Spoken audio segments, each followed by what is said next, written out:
What on earth is Hooke's law? Right, so let's say we were to take a spring. Yes, we hang a spring on a clamp stand with a ruler next to it. We measure its original length, okay? Then if we were to take some masses and add it to the end of the spring, we notice that the spring would obviously increase in length. Okay, right, so now from here, we can see that as we change the force at the end of the spring, pulling it downwards, therefore the spring will extend more and more.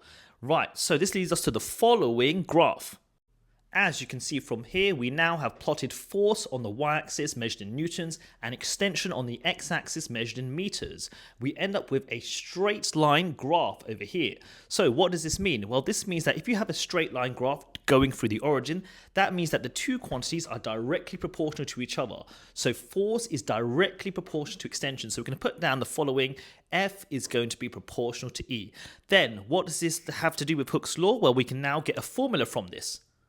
Now, don't forget in maths, as you say that F is proportional to E, therefore you can say that F is equal to a constant times by E. That constant will remain the same across that set of data that we're going to be using. I've also rearranged it for you to make it easier as well. So therefore, what do they all mean? So F is going to be the force, which is going to be the mass at the end of the hangout times by gravity. E is going to be the extension, yes, the final length of the spring minus the initial length. That's going to be the extension. And K, what on earth is K? Well, K is called the spring constant. The spring constant is going to be a measure of how stiff the spring is. So if the spring is very stiff, so imagine a spring which is very stiff, it's very hard to pull, basically that's going to have a very high value of K.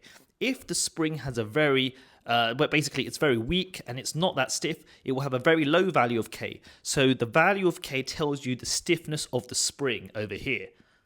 And therefore, if we know that the force is directly proportional to the extension, yes, up to the point which the graph is straight, therefore we call this Hooke's law. So this is going to be known as Hooke's law, not Hooke as H-O-O-K, H-O-O-K-E, yes, yeah, that's make sure you get the spelling right.